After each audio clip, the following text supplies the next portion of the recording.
She laughed as I fell into the water. That sound, sharp, careless, and cruel, echoed louder in my head than the splash itself. The lake swallowed me whole, icy and merciless, stealing the breath straight from my chest. When I came up gasping, my hair plastered across my face, my sister Sofia was still standing on the dock, beer can in hand, grinning like she'd just pulled off the joke of the century. To everyone else, it was just another Wilson family reunion. Our lakeside cabin had belonged to my grandmother, passed down through generations, the pride of our lineage. Every July, my parents would invite everyone, uncles, cousins, distant relatives, to spend a weekend celebrating family.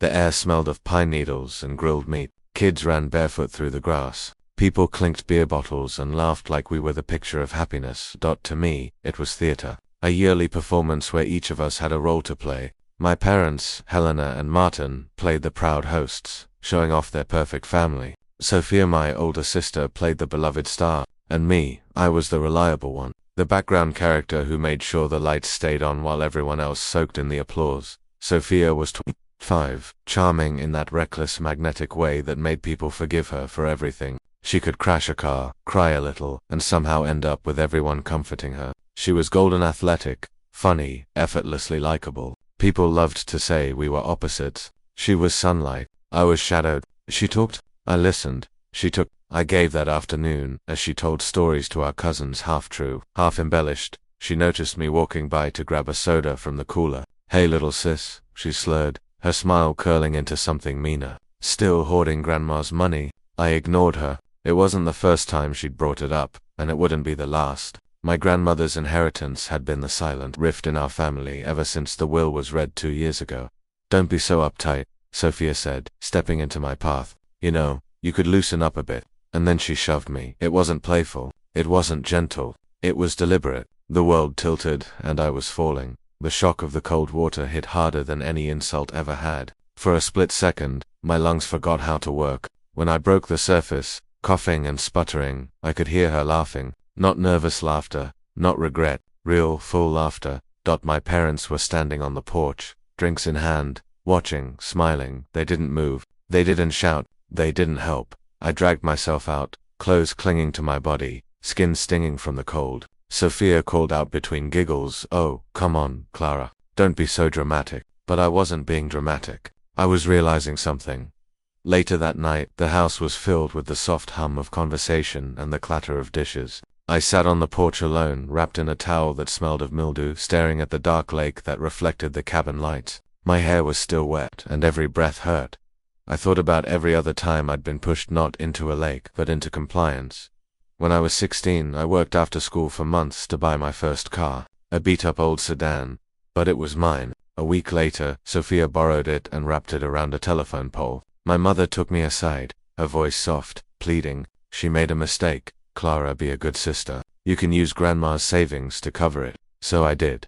When I turned 20, I wanted to celebrate my birthday with dinner and a movie. Instead, I sent Sofia $5,000 because she'd hit a rough patch in Las Vegas. My father patted my shoulder afterward and said, "That's my girl. Always responsible." Responsible. That word had become my cage. The only person who ever saw through it was my grandmother, Ingrid Wilson. She was quiet, deliberate, the kind of woman who built an empire with her own hands. She'd started a construction company when women weren't even allowed in the room. She'd watched both her daughters grow up, and she'd seen how one of them, my mother, enabled Sofia's every whim while overlooking the other. One evening, a few months before she passed, she called me into her workshop. The air smelled of varnish and sawdust. She handed me a small, leather-bound ledger. "Money," she said, "is a tool, Clara. It can build a life, or it can cripple one. I trust you to build." When she died, the will confirmed what everyone already suspected but didn't want to face. She'd left the majority of her fortune to me: investments, property, assets. Sofia received a small sum. My parents got the cabin and a modest pension. The fallout was quiet but poisonous. My parents never said they were angry, but they didn't have to. Every silence, every side eye, every forced smile said enough. I wasn't their daughter anymore. I was their walking bank account. That's why, when Sofia shoved me into the lake, it didn't feel random. It felt earned. A decade's worth of resentment disguised as a joke. On the car ride home, no one mentioned it. My mother asked if I wanted to stop for ice cream. Sofia hummed along to the radio. My father talked about grocery shopping. It was like I hadn't just almost drowned while they watched, but I couldn't stop replaying it in my head, the laughter, the cold, the way my parents had looked at me like I was overreacting that night. I called on my best friend since kindergarten, the only person who knew the full story of my family. When I told her what had happened, she went silent. Then I heard her pacing on the other end of the line. They just watched. She finally asked, "Clara, that's not family. That's a pack of predators." I didn't answer. I didn't have to. She came over with greasy burgers and fries, and for the first time that day, I felt warmth. As we ate, she looked at me seriously. "You've spent your whole life trying to earn love from people who only see dollar signs. You don't owe them anything." Her words hit harder than the water had. I wanted to argue, but I couldn't. Deep down, I knew she was right. After she left, I sat in my room flipping through an old family album. Every photo looked so perfect: Disney trips, birthdays, Christmas mornings, but all I could see now were the transactions behind each smile. The car, the money, the favors. I wasn't in a family. I was part of an economy. I closed the album and stared at the ceiling. My skin was still cold from the lake, but my chest burned with something new. Not anger, clarity. They didn't love me. They loved what I could do for them, and I was done being useful. But that shove into the lake didn't just leave me cold. It woke something inside me, something they never knew existed. But that shove into the lake didn't just leave me cold. It woke something inside me, something they never knew existed. For the next few days, I stayed quiet. I smiled when they spoke to me, helped clean up the cabin, and acted like everything was fine. If they noticed how still I'd become, how carefully I was watching, they didn't say a word. I'd learned something: that weekend anger makes noise, but power moves in silence.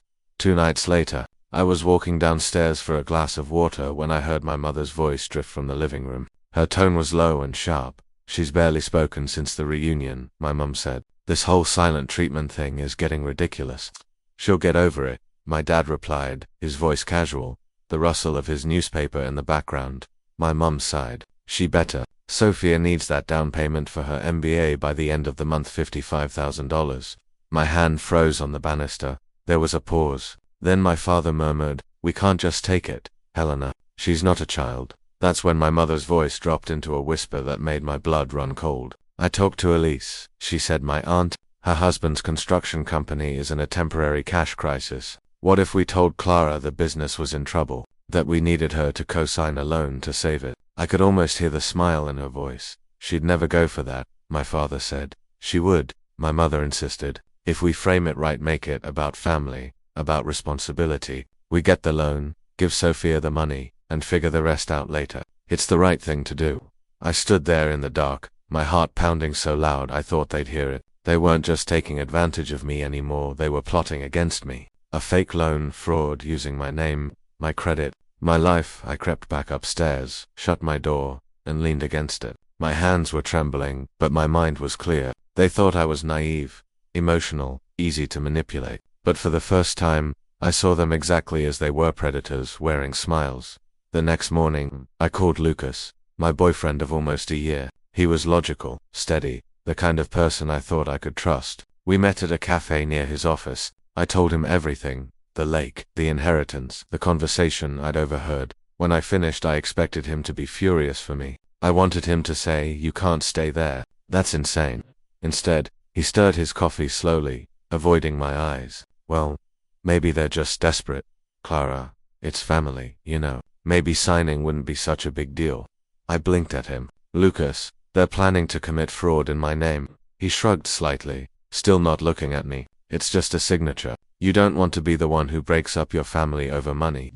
For a moment I couldn't even breathe. He wasn't on my side. He never had been. He liked that I was generous, that I paid for dinners, that I made his life comfortable. The thought hit me like a slow, suffocating wave. I stood up. "You sound just like them." He opened his mouth to respond, but I was already gone that night. I called Anna. She didn't say much while I told her everything, but I could hear the quiet fury in her breathing. When I finished, she said one sentence that changed everything: "I know a lawyer." Her aunt had used one during her divorce, a woman named Marianne Keller. "She's smart, sharp, and she doesn't tolerate bullshit. Call her." So I did.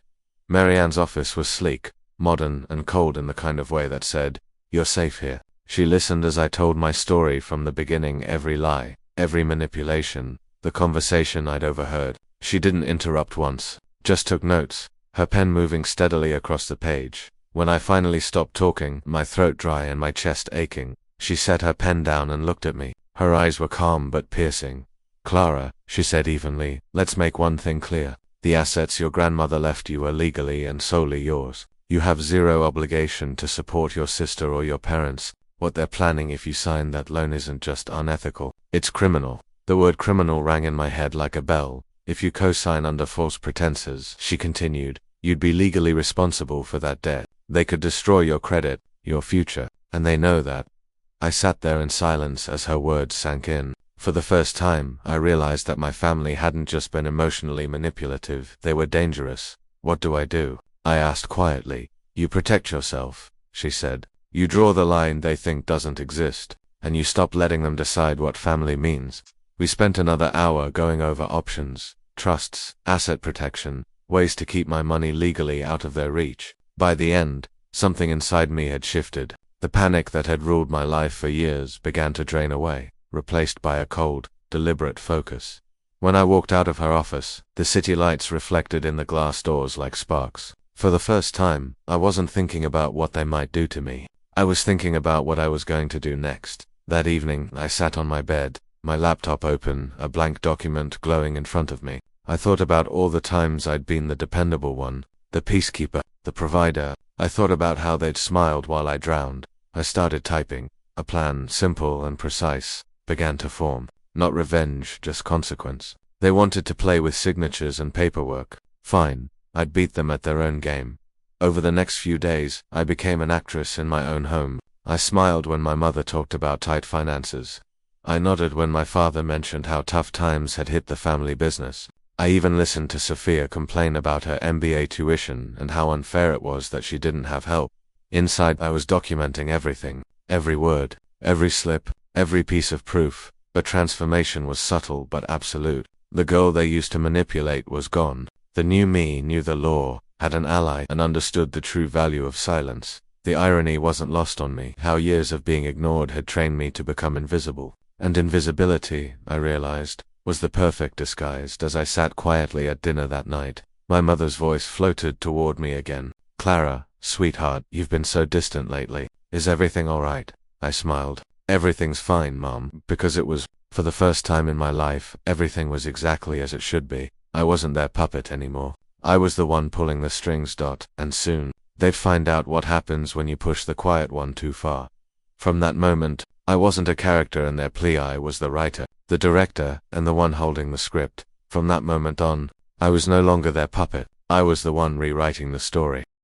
From that moment on, I was no longer their puppet. I was the one rewriting the story. The beauty of silence is that people fill it with their own guilt. My mother mistook mine for submission, my father for obedience, and my sister for fear. None of them realized that silence had become my weapon. For 2 weeks, I played my part perfectly. I laughed when they laughed, joined family dinners, and even helped Sofia pick outfits for her future MBA program. I let them believe they still had control, but underneath the surface, I was building something brick by brick, clause by clause. One evening, as we sat around the dinner table, I pushed my fork through mashed potatoes and sighed softly. "I got some bad news today," I said, keeping my tone flat. My mother looked up immediately. "Bad news? What happened?" I hesitated, pretending to choose my words. "That tech stock I invested in, it tanked. I lost quite a bit of money." The room went still. "How much?" my father asked, his voice too casual. "A lot," I said vaguely. "Enough that I'll have to be careful for a while. No big purchases, no loans." The panic in their eyes was instant and unmistakable. My mother's fork clattered against her plate. "Oh no, Clara, are you serious?" Sofia leaned forward, her smile cracking. "Wait, what about my MBA tuition? The deadline's next week." I met her gaze evenly. "I'm sorry, Sofia. I don't think I can help right now." The silence that followed was delicious. My mother recovered first. "Clara, honey, your grandmother didn't leave that money for you to gamble away. She left it for this family's future, for all of us." There it was, the mask slipping. My father sighed dramatically. "She's right, Clara. You've always been responsible. Don't start making reckless decisions now." I smiled faintly, just enough to be polite, then stood. "Excuse me, I'm not very hungry." As I left the room, I could feel their eyes burning holes in my back. It wasn't concern they felt, it was fear, the kind that comes when you realize your golden goose might stop laying eggs. That night, I opened my laptop and emailed Marianne Keller. The subject line was simple: let's move forward. Over the next few days, we worked quietly. Marianne helped me set up a new legal entity, private scholarship fund. It took only a few signatures and a transfer to give birth to the Wilson Scholarship Foundation, named after my family, though they'd never know it. The entire $55,000 that had once been Sofia's tuition became the seed money to help underprivileged students in our town. The irony wasn't lost on me. The very money they tried to steal would now help people who actually deserved it. With that done, I began planning my exit. I sent out my design portfolio to companies in another city, 3 states away. Within a week, I got a remote interview, and a few days later, an offer: junior graphic designer at a small but promising firm. The position started in 2 weeks. I found a small apartment online, signed the lease using a new bank account my family didn't know about, and started quietly packing my life into boxes. Every night, I filled one duffel bag and hid it in the back of my closet. No one suspected a thing. During the day, I was the same dependable Clara, helpful, calm, reliable. At night, I became someone new, methodical, patient, invisible. One afternoon, I overheard my mother whispering on the phone, her voice tight. "Elise, I told you, you'll get your money. I just need a little more time. Martin's deal fell through. Just until the end of the year, please." I froze. So that's it. It wasn't just about Sofia's tuition. They owed my aunt money, probably a large amount. They weren't saving Sofia, they were saving themselves. The pieces all fit now. Their desperation, their lies, their false warmth, it was all about survival, and I was done being their lifeline. A week later, my mother announced we'd be having a special family dinner. Her tone was cheerful, rehearsed the same tone she used every time she was about to ask for something big. She cooked roast chicken, my favorite, and even set the table with the good china.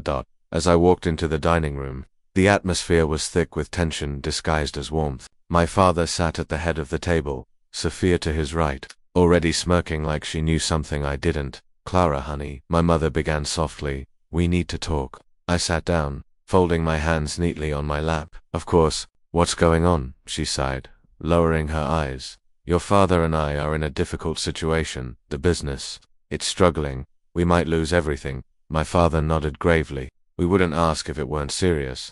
We need your help." Then he slid a stack of papers across the table. A loan application, my name already typed neatly at the top as the guarantor. "It's just a signature," my mother said gently.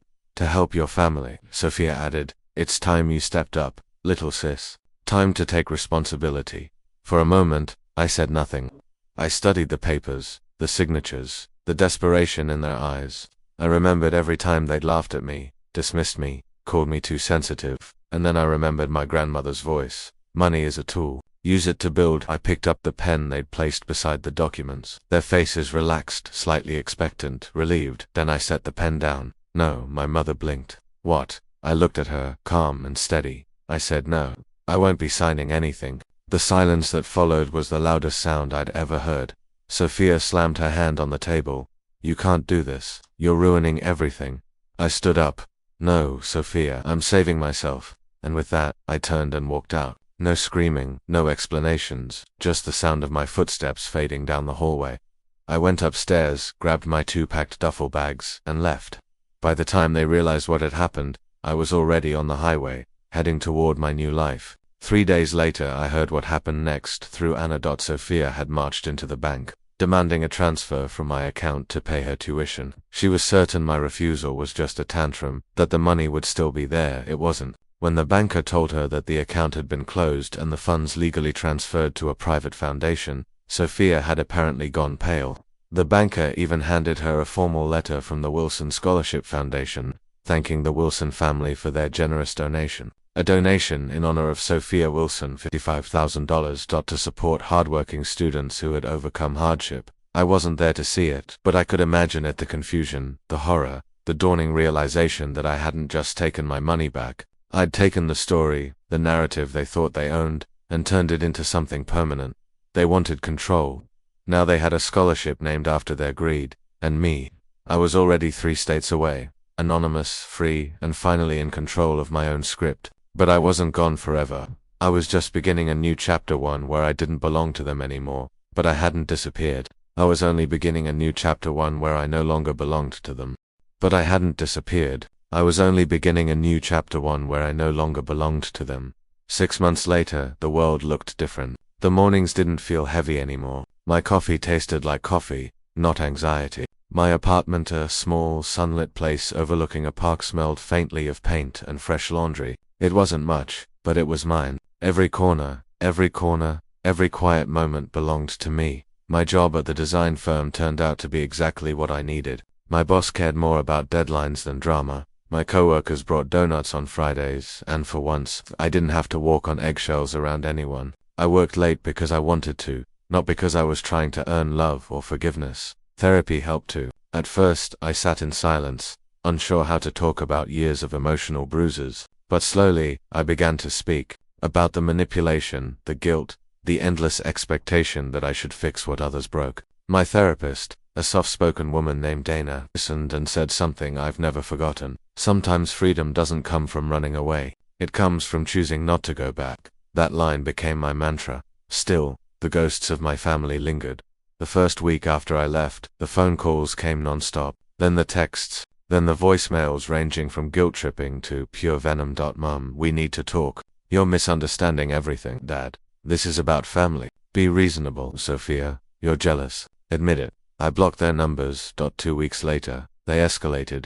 I got a knock on my door one evening, to police officers, polite but firm. My mother had reported that I'd stolen family funds. I invited them in, handed them the neatly organized folder Marianne had told me to keep, and let them read through every page. The trust documents, the transfer confirmations, the notarized proof that everything was legally airtight. When they left, one of them hesitated at the door. You handled this the right way, he said quietly. Don't let them make you doubt that. I didn't. After that, the noise faded. My parents stopped calling. Sofia went silent online, her social media accounts deleted or abandoned. The only thing that broke the quiet were the whispers I heard through distant relatives, rumors about unpaid loans, about my parents' failing business, about Sofia's lost acceptance letter from her dream MBA program. It wasn't satisfaction I felt. It was something colder, quieter, closure. I didn't celebrate their downfall. I just stopped carrying it. Months passed. I learned to live like a person again. Anna visited often. We spent Sunday mornings drinking cheap mimosas on my balcony, laughing about nothing. Sometimes she'd ask if I missed them. I missed the idea of them. I'd say, not the reality. By December, I was thriving in ways that still startled me. I'd joined a local art group, started volunteering at a youth center, and even signed up for a pottery class. Every day, I built small things, a routine, a home, a self. Then one evening, as I was finishing a late project, my email pinged. Subject, from Amelia, I think you should know the truth. Amelia was my cousin, the quiet one, always pushed aside like me. We hadn't spoken in years. Her message was long, hesitant, but honest. Clara, I don't know if you'll even read this, but you deserve to know what really happened. It wasn't just about Sofia's tuition. Aunt Helena and Uncle Martin owed Aunt Elise more than $60,000. They promised her that you'd co-sign a loan to pay it off. When you refused, everything fell apart. Elise demanded the money back. The bank started calling, and Sofia's spot at her MBA program was revoked because they couldn't pay the first installment. Mum says they blame you, but honestly, you did the right thing. They used you your whole life. I'm sorry. I read it twice, my hand still on the keyboard. Then I typed my reply. Thank you, Amelia. You didn't know me that truth, but I'm glad you told me. I'm free now. I hit send and sat there for a long time, staring at the screen. Free. The word didn't sound heavy anymore. It sounded like air. A week later, a thick envelope arrived at my door. The return address said, the Wilson Scholarship Foundation. I smiled. Inside was a letter from one of the scholarship recipients, a student named Jordan Lee. His handwriting was uneven, his words humble but full of hope. Dear Ms. Wilson, I wanted to thank you for giving me a chance. I'm the first in my family to go to college, and your scholarship made it possible. I don't know who you are, but I hope you know that your generosity changed someone's life. I'll make sure it wasn't wasted. I folded the letter carefully and set it on my desk. For a long time, I just sat there, the city lights spilling across my walls. My grandmother's portrait hung nearby, her eyes, kind, proud, knowing. For the first time, I understood what she'd meant. Money wasn't meant to hold people together. It was meant to give them a choice. And I'd finally made mine. A few days later, As I walked home from work, snow began to fall. The streets were quiet, soft under the white. I stopped for a moment, tilting my face toward the sky, letting the flakes melt against my skin. Somewhere behind me, the life I'd escaped was collapsing. Death's lies, consequences finally catching up. But ahead, the world felt open again, no guilt, no pretending, just peace. Sometimes, I still thought of the lakes, the cold shock of the water, the sound of Sofia's laughter. But even that memory had changed. It no longer burned. It reminded me of the moment I woke up. I used to think family was about loyalty, about sacrifice, about staying no matter how much it hurt. Now I knew better. Family isn't who shares your blood, it's who sees your worth when no one else does. Anna, Marianne, even that kid, Jordan Lee, they were proof that good people exist, even if they don't share your last name. That night I lit a single candle by the window. The room glowed softly, warm and still. I thought about everything I'd lost and everything I'd built instead.